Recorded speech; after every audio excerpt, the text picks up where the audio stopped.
Pues muchas gracias a todos por conectarse. En este día de hoy tenemos al doctor David Parra de Perú. Él es experto en motricidad orofacial. Y bueno, pues muchas gracias por aceptar la invitación, David. Y queremos iniciar con que nos menciones cuál es tu formación académica y cómo llegaste al mundo de la motricidad orofacial. Bueno, Carlos, si te comento, es todo un privilegio, ¿no? Poder llegar a las instancias en relación a lo que es el tema de la motricidad orofacial, ¿no? Y la formación académica que tengo es, bueno, ya data de hace un buen tiempo atrás, ¿no? Que la Universidad Nacional Federico Villarreal me abrió sus puertas, ¿no? En la facultad específicamente de Teología Médica en la especialidad de terapia y lenguaje, ¿no? Entonces, han sido largos años de aprendizaje, formación, prácticamente 5 años, ¿no? Incluyendo un año de internado que hice en el Hospital Nacional Guillermo Almenara, ¿no? Donde tengo ahora el privilegio de estar laborando. Entonces, como te comento, prácticamente empecé mis actividades en el año 1998 aproximadamente, ¿no? Y bueno, aquí me tienes, ¿no? Pasando por una serie de, de actividades académicas, ¿no? Formaciones que me han permitido de una u otra manera poder compartir ciertos privilegios, como tu amistad, como conocer a varias personas en el medio relacionado a los temas de motriz orofacial, deglución, succión, que es lo que vamos a ver a continuación, ¿verdad? Ya en los años 2005 a 6 aproximadamente, hice una maestría en neurociencias, ¿no? En la Facultad de Medicina de la Universidad Nacional Mayor de San Marcos, ¿no? Que es la decana de América eh, en nuestra latitud. Entonces tuve la oportunidad de poder compartir con personas allegadas un poco al tema neurológico. Por eso es la visión más especializada en la parte neurológica que desde ese entonces ya empecé a dilucidar, ¿no? Porque tener un paciente con ese tipo de afección muchas veces hace que tengas un grado diferente, un punto diferente de vista, ¿no? Con observar eh, ciertas opciones, ¿no? Y potencialidad que puede llegar a tener este paciente a futuro.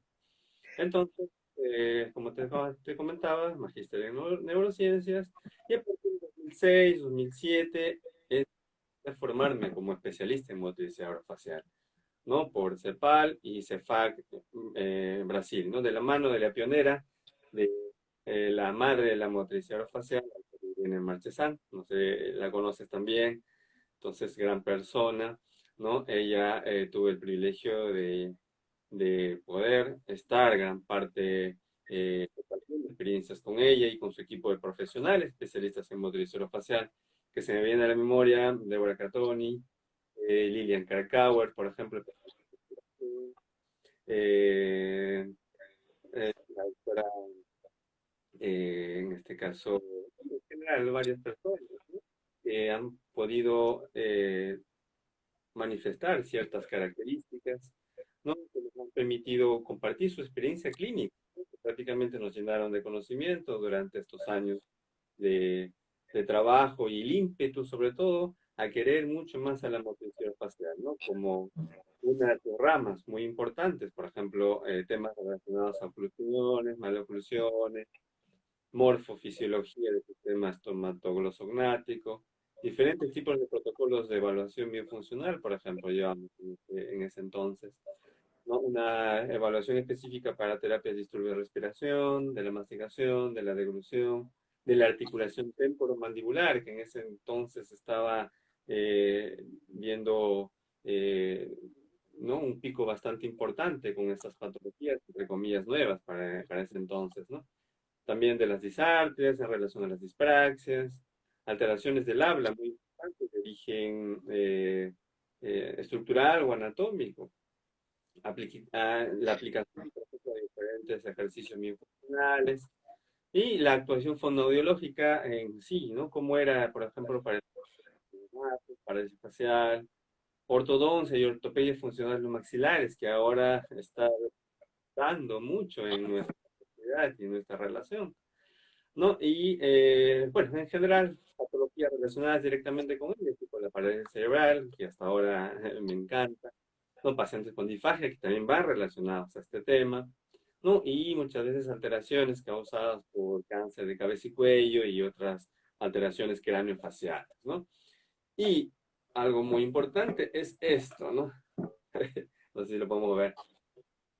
Este es uno de los primeros libros que que tuve el privilegio de poder compartirles, ¿no? Ya en el año 2007, Anatomía Muscular de las orofaciales. Es una descripción detallada de la musculatura de las regiones oro cérvico-faciales, ¿no?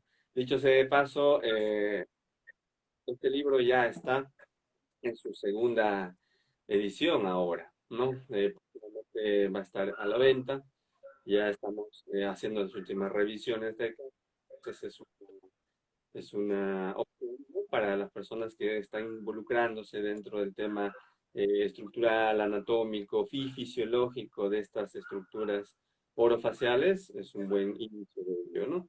Y esto es ¿no? Que conjuntamente con Franklin Susaníbal hemos realizado el diccionario terminológico de motricidad orofacial, ¿no? Cuenta con más de 200 vocablos y definiciones terminológicas, ¿no? En temas relacionados al sistema estomatoglossognático y áreas afines. ¿Cuál ha sido la finalidad de esto? Homogenizar sobre todo, ¿no? En el uso de estas terminologías para diferentes especialistas. Esto ha sido diseñado en el 2011. Conjuntamente a ello empecé a hacer actividades de doctorado, ¿no? Tanto es así que culminé en la escuela, en la Facultad de Educación, ¿no? De la Universidad Nacional de Educación del Perú. Hice un doctorado en Ciencias de la Educación que me complementaron para realizar actividades específicas a nivel universitario que hasta ahora tengo el privilegio de poder estar compartiendo con cada uno de los estudiantes, tanto en preparación de pregrado, posgrado, y bueno, es prácticamente todo lo que tengo que decir con respecto a mi actividad, sin dejar de lado eh, algunos otros libros adicionales, ¿no? Pero prácticamente esto es lo que me inició en el campo de la motricidad orofacial. Muy bien, David. Un largo camino para llegar a ser experto en motricidad orofacial. Para ir iniciando, David, me gustaría que nos dijeras qué es la motricidad orofacial, cuáles son los principales trastornos que afectan la motricidad orofacial. Bueno, con respecto a lo que es la motricidad orofacial, si bien es cierto, es un campo de actuación bastante amplio, ¿no? En donde el logopeda, el fonoaudiólogo y el terapeuta del lenguaje, ¿no? Va a tener que investigar, prevenir, evaluar, hacer un adecuado nivel de diagnóstico para habilitar, perfeccionar, ¿no? Y el fin principal es la rehabilitación de este paciente, ¿no?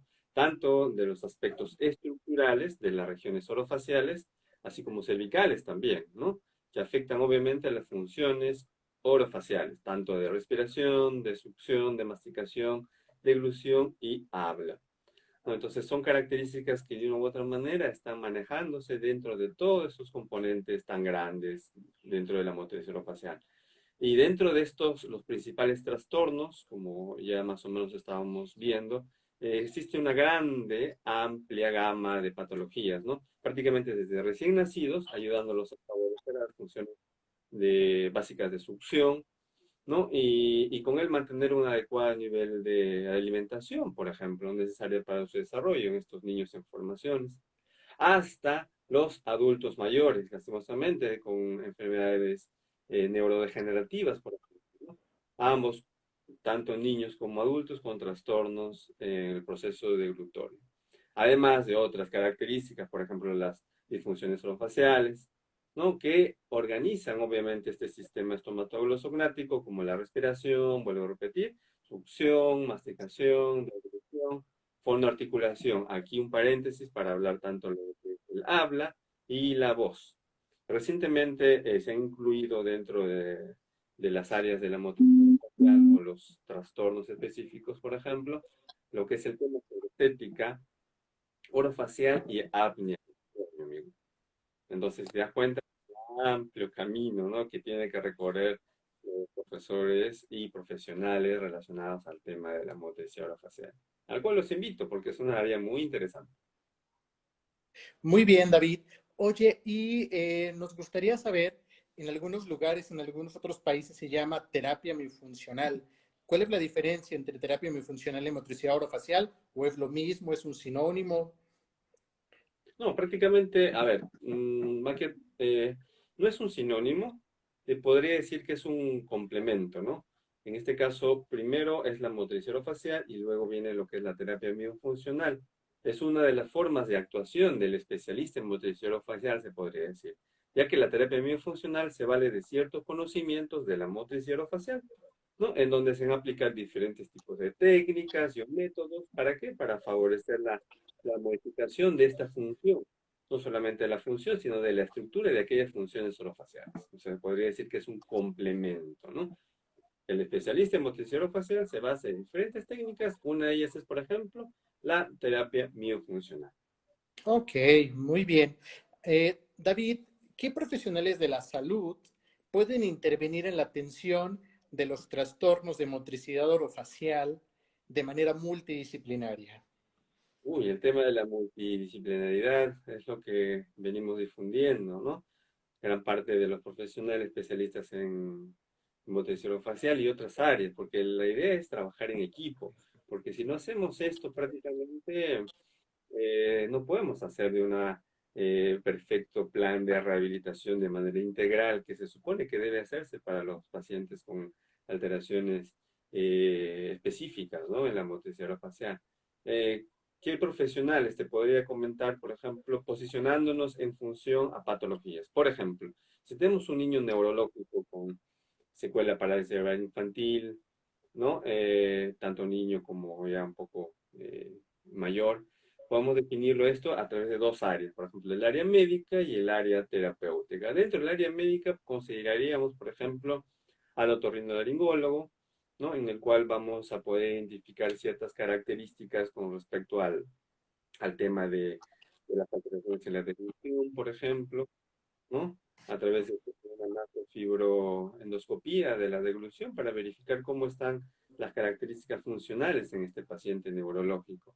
El médico fisiatra, por ejemplo, ¿no? En el cual nos va a permitir correlacionar con otros colegas dentro del área de la rehabilitación, ¿no? El neurólogo, quien nos va a permitir identificar ciertas alteraciones propias a nivel estructural del sistema nervioso central o periférico. Y algo muy relacionado a ello, por ejemplo, es el uso de las biofluoroscopías, ¿no? Que estamos prácticamente en contacto directo tanto con el neurólogo como el gastroenterólogo, ¿no? Que son temas muy importantes, en particular para hacer un diagnóstico diferencial de un cuadro neurológico en disfagia. El neonatólogo es de los médicos dentro del equipo multidisciplinario, ¿no? En el cual nos va a permitir ingresar tal vez a las áreas intrahospitalarias, ¿no?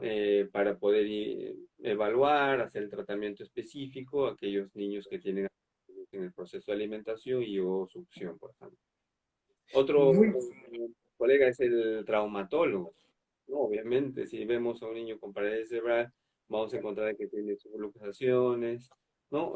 Ocasionadas muchas veces por un trauma o por el excesivo nivel de super fuerza que puedan tener al momento de hacer hiperextensiones o utilizar sus reflejos patológicos, ¿no?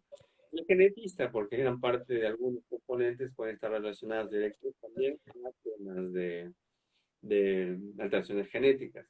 Y el médico radiólogo, que conjuntamente con el neurólogo nos va a permitir incluir dentro del equipo multiprofesional trabajos de biofluoroscopía, por ejemplo. Eso es con respecto al área médica. Luego tenemos el área terapéutica o de rehabilitación integral, que está formado obviamente por el kinesiólogo, el fisioterapeuta o terapeuta físico, como quieran llamarlo, el terapeuta ocupacional, el fonoaudiólogo, logopeda o terapeuta de lenguaje, especialista en motricidad facial, ¿no? El cual va a intervenir de manera multidisciplinaria, facilitando la rehabilitación, sin dejar de lado, por cierto, el nutricionista, el cual nos va a permitir regular un poco algunos alimentos para favorecer su nutrición. psicólogo y o psiquiatra, ¿no? Tanto para, en este caso, los padres de familia que necesitan algún tipo de apoyo y para aquellos niños que puedan tener algún tipo de funcionamiento cognitivo adecuado, ¿verdad? Entonces, si nos ponemos a redondear y pensar en que cada uno tiene un área particular, que juntándola podemos hacerlo mejor, ¿no? Obviamente para nuestro paciente, que sería lo ideal, ¿no? Y se viene realizando. Entonces, esto nos permite fomentar, ¿no? A los colegas que se unan, ¿no? Por ejemplo, es lo que estás haciendo ahora, por lo cual te felicito, ¿no? Existen, por ejemplo, fisiatras, médicos en forma general, o neurólogos, odontólogos, ¿no? Que prácticamente están viendo esta condición. Entonces nos permite interrelacionarnos con otras áreas y sobre todo que ellos sepan las cosas que hacemos, ¿no? Para conversar y poder llegar a un acuerdo en función del paciente que así lo requiere.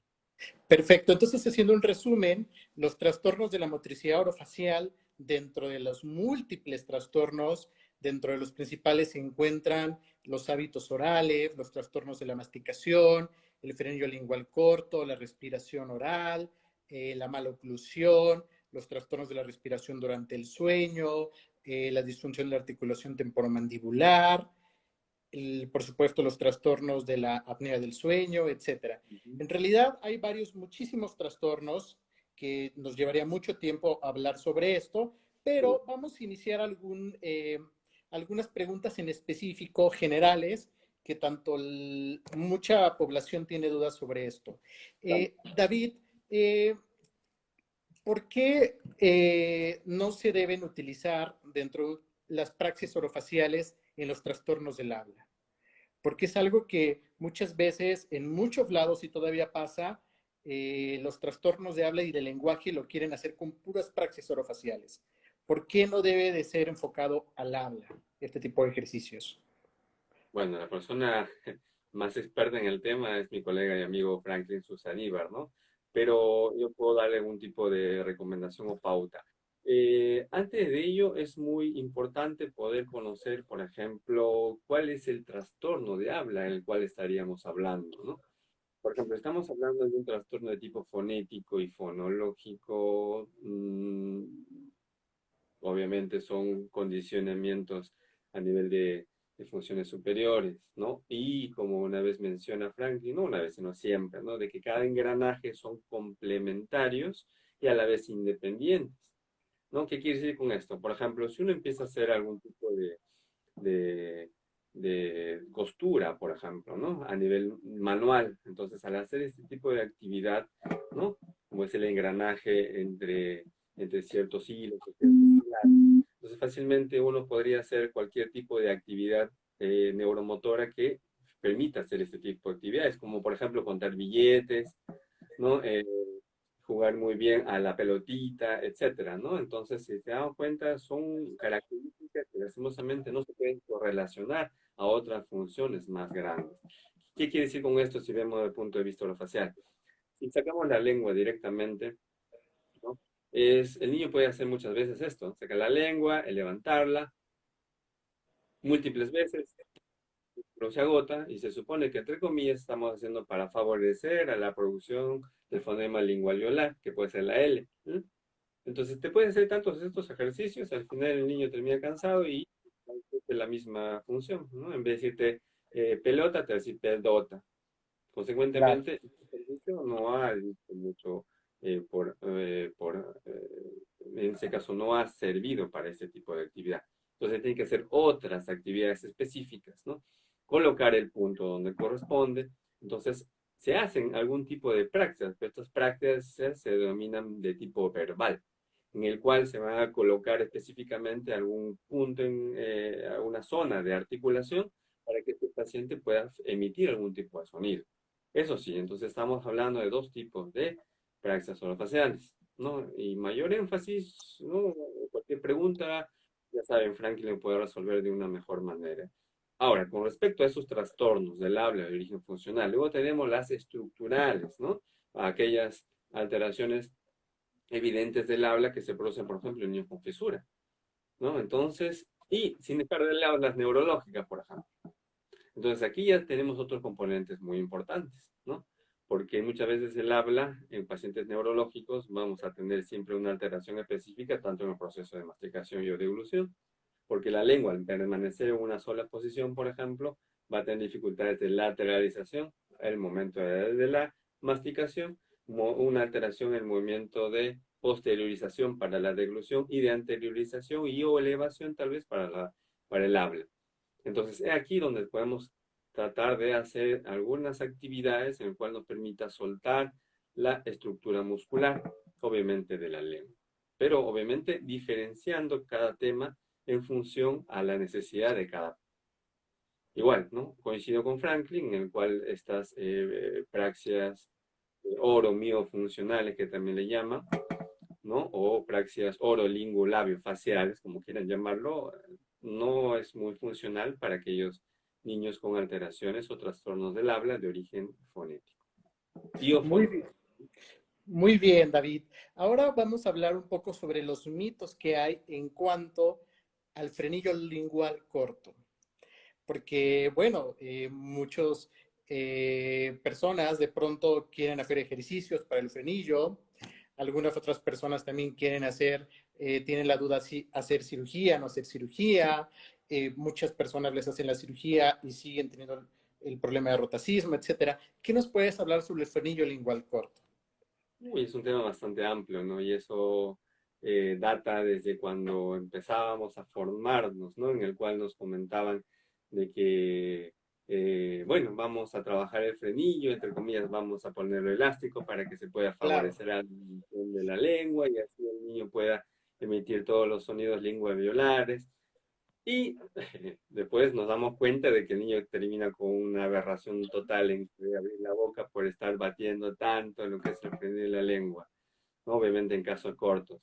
Para situarnos un poco en el tema, vamos a identificar de que la lengua es un hidrostato muscular, ¿no? Obviamente que se diferencia del resto de los músculos, ya que esto no tiene ningún hueso como base, ¿no?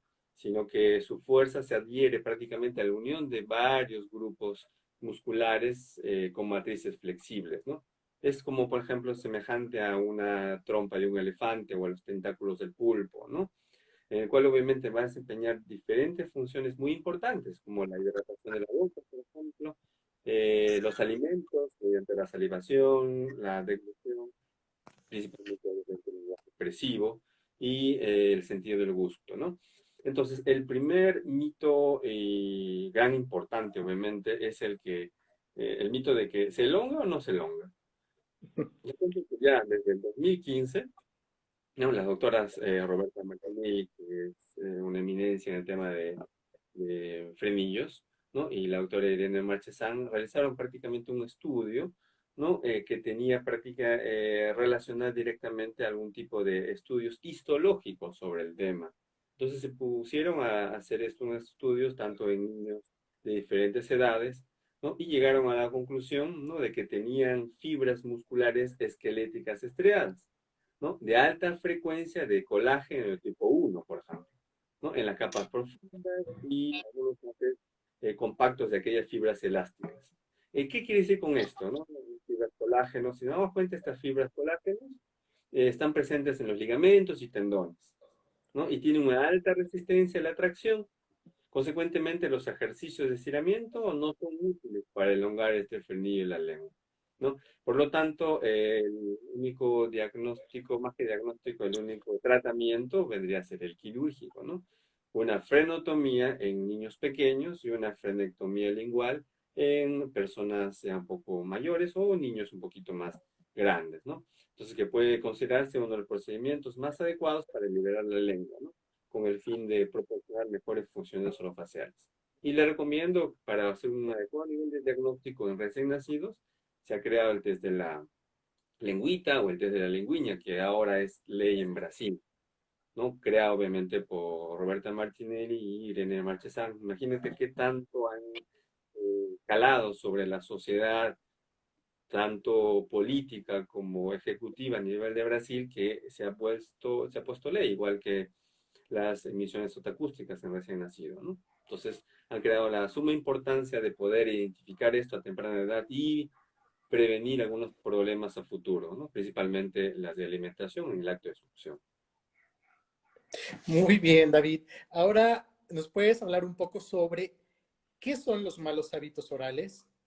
O sea, porque normalmente vemos a tanto las mamás como hay muchos niños que se chupan el dedo, muerden cosas, etcétera. ¿Qué son los malos hábitos orales y cuál es su repercusión en la motricidad orofacial? Hábitos orales, es un buen tema, interesante, ¿no? Y esto se ve con frecuencia. Estos malos hábitos también conocidos como hábitos orales nocivos o hábitos orales deleterios en Brasil, por ejemplo, ¿no? Estos hábitos son aquellos que pueden causar ciertas alteraciones o modificaciones en el crecimiento craneofacial, principalmente cuando se está en proceso de desarrollo del sistema estomatoglossognático, ¿no? Alterando principalmente el proceso de oclusión y la musculatura que conlleva este tipo de alteración oclusal, ¿no? En el cual va a desencadenar diferentes mecanismos adaptativos en esta función, ¿no? Por ejemplo, la presencia o ausencia de estas alteraciones va a depender también del tiempo, no solamente del tiempo en el cual se va efectuando este hábito, sino la frecuencia, que es muy importante, ¿no? En la cual se va a realizar día a día, ¿no? Y algo muy importante también es la intensidad, ¿no? La intensidad y la duración de estos malos hábitos o de estos episodios, ¿no? Otro detalle que es muy importante considerar también es las consideraciones morfológicas y hereditarias, ¿no? El crecimiento craneofacial. Entonces siempre hago un ejemplo particular a mis estudiantes, ¿no? Imagínense dos personas que, bueno, están en proceso de nupcias, de enamoramiento y todo lo demás, una cara dólico-facial, ¿no? Y una cara braquifacial. Imagínense que esta cara braquifacial siempre va a tener los dientes bastante grandes. Y al momento de heredar a un niño, vamos a tener a un niño dólico-facial con dientes de una persona con braquifacial. ¿Qué es lo que sucede? Y un apiñamiento, mordida abierta, elevación del, de la bóveda palatina, entre otros casos, ¿no? Entonces es un tema muy interesante que vale la pena resaltar. Y estos malos hábitos sería interesante también dividirlos, por ejemplo, tanto en hábitos intraorales como extraorales. Intraorales son como, por ejemplo, el tema de la succión digital, la succión de chupón, la succión labial, la succión lingual y de algunos objetos. Otra intraoral vendría a ser el uso exagerado del uso del biberón, por ejemplo, el bruxismo y la onicofagia, mientras que en los extraorales, ¿no? Por ejemplo, son cosas básicas como hacer esto, ¿no? Apoyar la mano en el mentón, ¿no? Una postura inadecuada para dormir, ¿no? O posturas inadecuadas hasta para hablar por el teléfono, ¿no? Y una adicional que podría ser específicamente la respiración oronasal, ¿no? Si nos damos cuenta, es todo un tema muy importante que no es muy conocido a veces, ¿no? Entonces, muchas veces la persona va directamente al ortopedista funcional maxilares y dice, ¿no? Bueno, voy a modificar estas características, pero si no corregimos estos hábitos, vamos a tener dificultades más adelante a posiblemente crear una recidiva del problema. Sí, exactamente. Y precisamente cada 17 de febrero se celebra el Día Mundial de la Motricidad Orofacial. Y justo en este año, el 2020, el tema fue hábitos orales en la primera infancia de la prevención al tratamiento. Y si se dan cuenta todo lo que mencionó David, por supuesto que todo lo relacionado con malos hábitos orales necesitamos la multidisciplina y sobre todo de todas las especialidades odontológicas, que es algo muy importante para la rehabilitación integral. Eh, y bueno, ahora nos preguntan, vamos a hablar un poco sobre deglución atípica. ¿Qué es la deglución atípica y qué les recomiendas a todos los familiares o niños que presentan este problema? Deglución atípica. Bueno, eh, lo que recomendaría es primero hacer un adecuado nivel de diagnóstico, ¿no? Porque este tipo de deglución se detecta cuando obviamente el niño apoya la lengua sobre la cara posterior de los dientes anteriores o entre los dientes, ¿no? Provocando una deglución, ¿no? Con caracterizaciones evidentes, ¿no? Antepulsión de la cabeza, por ejemplo, reacomodamiento de algunas estructuras, y esto que puede causar una mordida abierta anterior, ¿no? Prácticamente los dientes no encajan desde arriba hacia abajo. ¿Y esto qué también puede causar? Esto puede provocar un desgaste de algunos dientes, ¿no? Principalmente los dientes posteriores, en algunos niños que están en proceso de desarrollo. Y muchas veces va asociado a alguna alteración respiratoria, como la respiración oral, que es frecuente, ¿no? Y la imposibilidad de emitir algunos fonemas, como los interdentales, como la T, la D, y lingoalveolares, como la L, la N y la rótica simple, por ejemplo, ¿no? Entonces, son estos casos muy importantes para poder derivar. Y ahí vamos incluyendo, obviamente, al tema multidisciplinario también, ¿no? Acudimos al ortopedista funcional de los maxilares, la rama de la odontología especializada, ¿no? Para corregir estas alteraciones de las estructuras fondoarticulatorias, el cual va a diseñar diferentes aparatologías, por ejemplo, ¿no? Y mientras tanto, la labor nuestra es hacer un trabajo paralelo, ¿no? Realizar algunos ejercicios de adaptación sensorial, por ejemplo, porque hay casos en los cuales, por ejemplo, nuestro colega Jimmy Gamboa, que es nuestro ortopedista funcional de los maxilares, empieza a tratar de poner un reposicionamiento aparatológico y este niño no se deja, ¿no? No se deja ni siquiera abrir la boca, por ejemplo, menos va a tolerar un aparato allí. Entonces significa que probablemente esté con un problema de adaptación sensorial en el cual tenemos que intervenir. Además de ello, hacemos el reposicionamiento de la lengua para mejorar una postura lingual adecuada y en reposo. Otro tema que comentaste con respecto a esta pregunta, creo que fue la recomendación, ¿no? ¿Qué recomendación podemos darle? En estas recomendaciones podemos dar principalmente, más que el terapeuta, al padre de familia, ¿no? En el cual padre de familia o cuidador, porque actualmente se me ha dado cuenta, el niño no para mucho con los padres de familia, porque gran parte de ellos están laborando, ¿no? Entonces para con una persona que está a su cuidado, que puede ser una persona contratada específicamente para ello, o a lo mejor de los casos un familiar. Entonces, ¿qué le recomendaríamos aquí? Primero, respirar por la nariz, ¿no? Porque este patrón hace que tenga dificultades propiamente dichas. Luego, intentar, por ejemplo, que mantenga los labios cerrados y la boquita cerrada. Otro detalle es que apoye la punta de la lengua, obviamente, en la parte superior, ¿no? Para favorecer, ¿qué cosa? El acto de deglución en forma adecuada. Otro hábito es este, ¿no? Que es el chupar el labio inferior, chuparse el dedo. Simplemente decimos que por favor los evita, al igual que el factor de la onicofagia. Entonces son factores que se le pueden dar como recomendaciones a los padres para favorecer un patrón adecuado en cambios de estos malos hábitos, ¿no? Principalmente en este caso favorecer el tema de mejorar este tipo de devolución. Además de ello, es importante observar durante el proceso de la alimentación, por ejemplo, ¿no? Decirle, en este caso, al niño o al adulto, o en este caso a la persona que lo está cuidando, ¿no? Que coma todo tipo de alimentos, ¿no? Incluyendo de los más suaves hasta los más duros, que es muy importante. Masticar y comer con la boca cerrada, principalmente cuando empieza a deglutir. Entonces esto va causando ya un tema de cambio a nivel del engranaje neuromotor. Concientizar también que al deglutir tiene que colocar obviamente las mejillas en reposo, ¿no? Sin hacer fuerza, porque si no prácticamente estamos trabajando más los músculos periorales, en el cual no debería ser. Si trabajan más los músculos periorales, estamos haciendo una compensación en el acto deglutorio, consecuentemente es deficiente también. Y algo muy importante asociado a lo que es la deglución es la masticación. Por favor, pedirle entonces que mastique bien el alimento usando los ambos lados, ¿no? En forma alternada. Otro detalle es comer y beber despacio y la intencionalidad de llevarse el alimento de la cuchara tiene que hacerlo, pero con trozos pequeños de los alimentos, sin dejar de lado el medio externo, ¿no? Por ejemplo, las distracciones durante las comidas, ¿no? Evitar televisión, evitar hablar, evitar cantar. Y nos damos cuenta, ahora el niño come, ¿no? A través de una distracción, que vendría a ser un aparato celular, ¿no? O la tableta que están allí a la hora de comer. Entonces ya se imagina, ¿no? Que prácticamente este hábito, esta caracterización de la devolución artística va a ser prácticamente inconsciente el niño.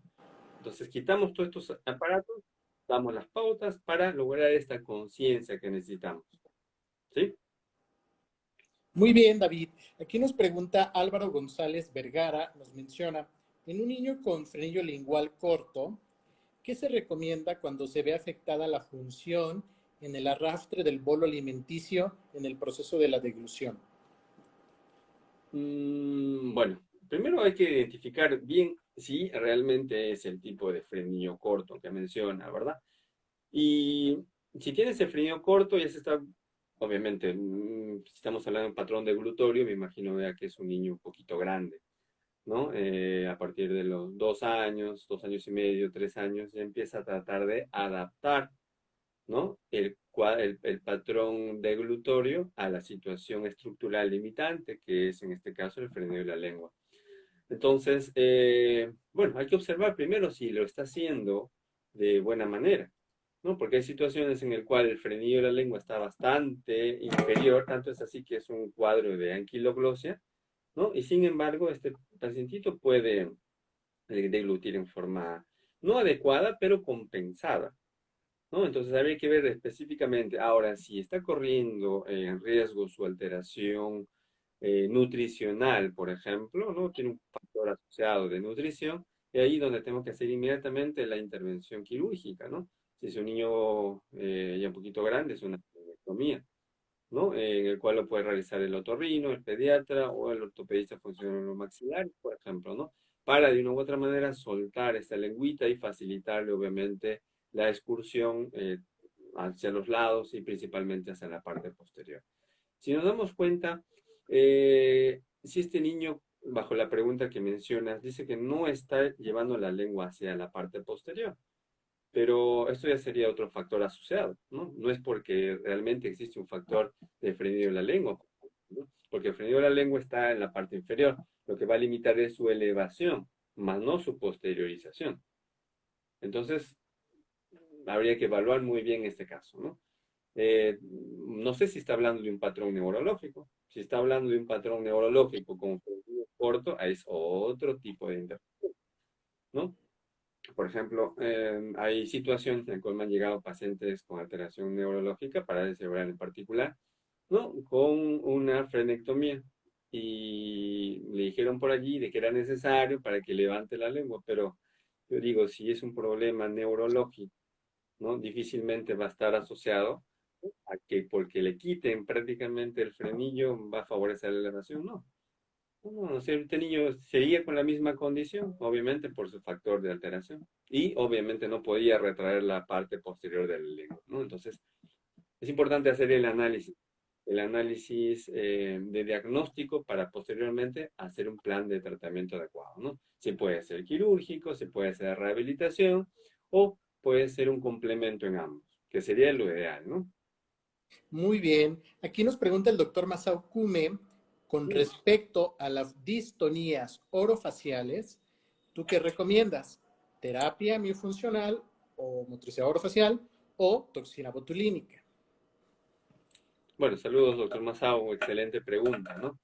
Distrofias musculares, en este caso asociado a la parte orofacial, bueno, hay que determinar específicamente, ¿no? A través de la electromiografía, si específicamente están alterados estos patrones musculares, ¿no? Si estamos bajo una patología como la esclerosis múltiple, ELA o miastenia gravis, ya estamos seguros, ¿no? Que tiene esta alteración específica, en el cual obviamente se va a tener que hacer algún tipo de intervención no con la fuerza ni intensidad específica para hacer el proceso de, de mantenimiento, o, ojo, no es una terapia de rehabilitación, es una terapia de mantenimiento de estas funciones orofaciales, por ejemplo, el acto de la deglución. Entonces, si tenemos estos pacientes con enfermedades neurodegenerativas y neuromusculares, por ejemplo, tenemos que ver cuál es su nivel de alteración deglutoria. Una vez evaluado específicamente estos patrones, vamos a hacer el plan de actividades terapéuticas en el cual nos va a identificar qué tipo de ejercicio vamos a realizar, la frecuencia y la intensidad. Obviamente, si hacemos un ejercicio de fatiga muscular, sabemos que esto va a complicarse acelerando mucho más el desgaste muscular. Entonces, habría que observar si es que es posible o simplemente damos algunas pautas y o recomendaciones de adaptación en el proceso de deglución. Entonces, hay que tener mucho cuidado con estos pacientes, ¿no? Y sobre todo saber la característica de la patología de la miología, ¿verdad? Aquí Carolina Marieta nos pregunta, un niño con síndrome de Down, ¿qué estrategia es recomendable para prevenir aspiración si hay inicios de disfagia? Síndrome de Down, me imagino que es un niño bastante pequeño, ¿no? Porque obviamente es un niño, si ya tenemos un niño grande ya con síndrome de Down, este patrón genético ya ha sido adaptado, ¿no? Tanto en activaciones de masticación, deglución y por ahí habla. Entonces, si es un niño con síndrome de Down pequeño, obviamente con el factor de aspiración, por ejemplo, hay que observar. Probablemente esté causándose una incoordinación en la parte de respiración, succión y deglución, puesto que los niños muy pequeños tienen estas tres funciones en forma simultánea. Entonces, al hacer un diagnóstico específico, primero el aéreo, por ejemplo, determinar si no existe ningún tipo de problema en aireación, específicamente estoy hablando, por ejemplo, de los adenoides, ¿no? Entonces, si tenemos una obstrucción, obviamente a nivel nasal, en la rinofaringe en particular, vamos a observar de que este niño no va a tener la capacidad de poder respirar y deglutir a la vez. Consecuentemente, su succión va a ser deficiente. Entonces, cada vez que intente abrir la boca, va a hacer esto. Consecuentemente, no está controlando muy bien la actividad deglutoria y al hacer esta pequeña aspiración, ¿no? Se va a producir una penetración laringe, tal vez, y observar principalmente que este niño tenga en forma específica sus reflejos, ¿no? De supervivencia, en este caso el reflejo tusígeno y el nauseoso. Principalmente, mientras tanto, podemos trabajar esto.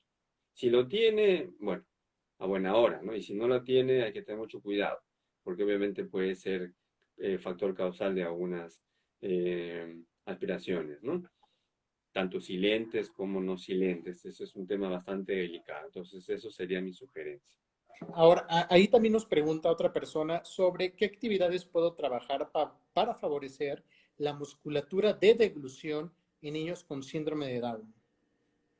Ahí viene el otro tema, muy interesante eso, ¿no? En qué medida podemos ayudar, por ejemplo, con respecto a lo que es los músculos?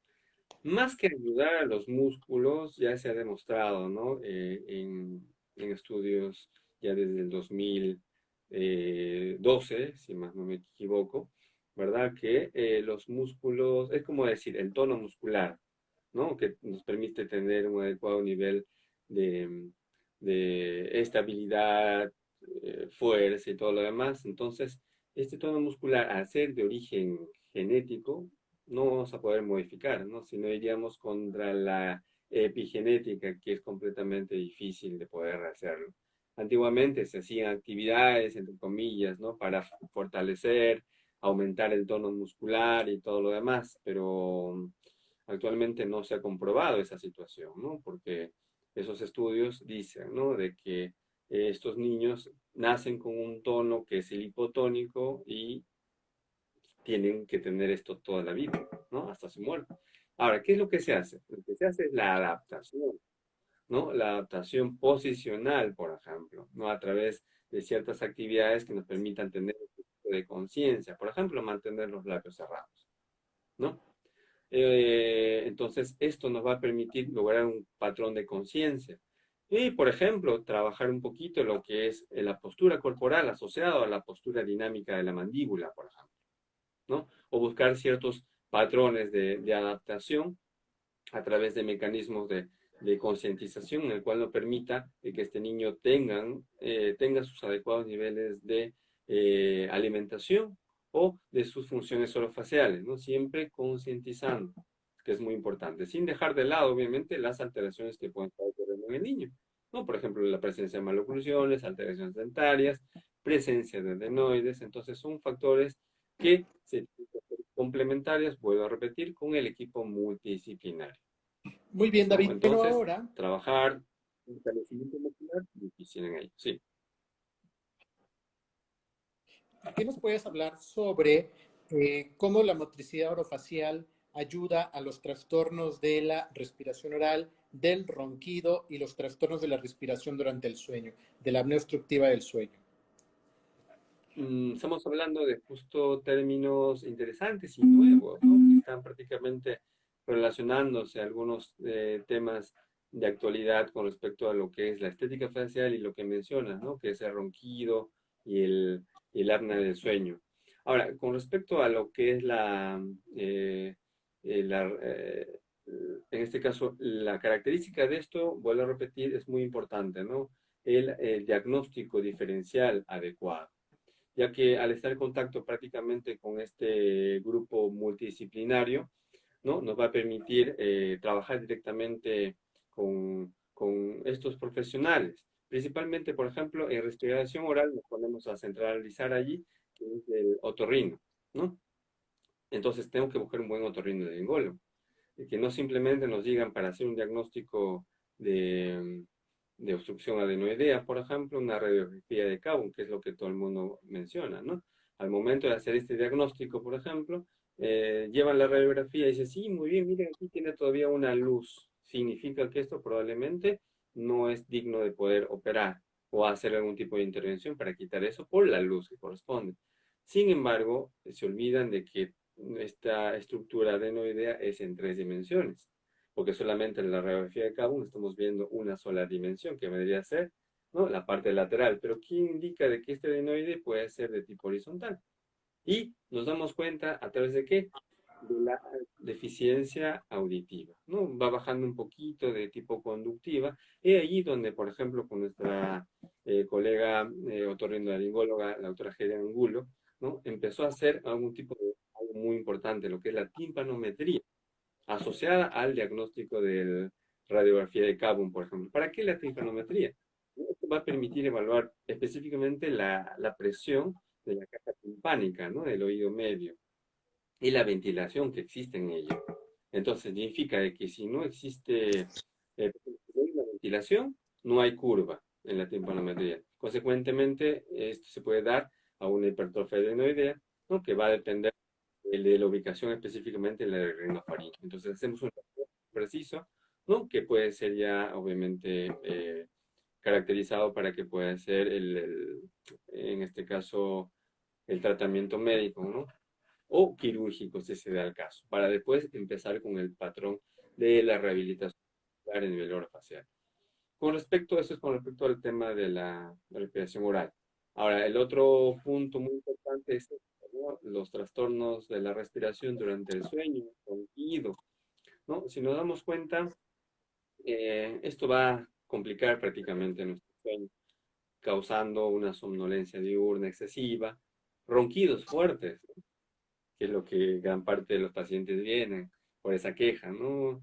Mi esposo, mi esposa ronca demasiado, no me deja dormir, etcétera. Episodios observados de pausas en la respiración durante el sueño, ¿no? Despertar de una manera brusca, ¿no? Dificultad para concentrarse en el día, dolores de cabeza en la mañana, son características que van a conllevar a un cuadro específico. Entonces, si vemos esto, es importante observar y anexar a otros cuadros que consideren acudir al médico, como por ejemplo ronquidos suficientemente fuertes, ¿no? Como para interrumpir el sueño, ya decíamos. Después, despertar jadeando y pausas importantes en la respiración. Y esto es un diagnóstico específico a través de del laboratorio del sueño, ¿no? En el cual el paciente tiene que simular todas sus características del sueño en un ambiente especializado en el cual o se le va a colocar diferentes tipos de electrodos para verificar cuáles son las características específicas, ¿no? Tanto a nivel cerebral como a nivel respiratorio y cardíaco. Entonces, el tratamiento más eficaz, según tengo entendido, ¿no? Es mejorar, en este caso, la presión positiva continua de las vías respiratorias, ¿no? A través del CPAP, por ejemplo, ¿no? Es un método sencillo, muy económico, ¿no? Que es la forma de generar un flujo adecuado a través del aire, ¿no? En el cual se coloca una mascarilla sobre la nariz o sobre la boca, ¿no? Y una presión que ajusta prácticamente el beneficio máximo para mantener, en este caso, la faringe abierta durante toda la noche, ¿no? Entonces es muy importante observar estas características sin dejar de lado, por ejemplo, justo con Jimmy, que es nuestro ortodoncista, empezamos a estudiar algunos artículos, ¿no? En el cual menciona que si traccionando, ¿no?, la mandíbula hacia la parte anterior, seguramente a través de paratología que ellos utilizan, ¿no? Mejoran sustanciosamente, por ejemplo, el peso de la bronquera, ¿no? Eso. Y tal vez con el otorrinolaringólogo existe la hipertrofia de amígdalas, en el cual se podría hacer un tipo de cirugía en caso que se requiera. Bueno, entonces, si damos cuenta, es todo un proceso de adaptación. Con respecto al especialista en motricidad orofacial, nuestro trabajo podría ser prácticamente favorecer la elevación del velo del paladar durante el acto en este caso, durante el sueño, ¿no? Porque si sabemos, ¿no?, si estamos en una posición echada, nuestro velo del paladar está caído, y falta de fuerza, esto está, ¿no?, temblando toda la noche. Entonces, si tenemos, ¿no?, la posibilidad de incrementar un poco la fuerza, tanto el músculo tensor, elevador, el músculo propio de la bula, ¿no?, puede disminuir sustanciosamente este patrón incómodo, ¿no? Entre otras características. Si vamos hablando de apnea del sueño, nos demoramos. Vamos. Claro, y es por eso que en muchos lados, muchos terapeutas de lenguaje, etcétera, piensan que motricidad orofacial es exclusivamente rehabilitación, pero ¿cuál es o se centran en los ejercicios? ¿Cuál es la recomendación que tú le das al médico foniatra, al terapeuta de lenguaje, al fonoaudiólogo, al logopeda, con respecto a todos los trastornos de motricidad orofacial? O sea, ¿qué es de todo lo que hemos platicado? Es decir, hacer un buen diagnóstico, hacer buenos diagnósticos diferenciales, estudiar la estructura. ¿Qué es lo que recomendarías a todos los profesionales de la salud? Además de lo que acabas de mencionar, es muy importante conocer ampliamente, ¿no?, la anatomofisiología de aquellas funciones orofaciales, las cuales obviamente van a desempeñar el sistema estomatoglossognático, ¿no?, como los patrones adecuados y alterados de aquellas funciones, tanto de succión, de respiración, de masticación, de eglución y habla.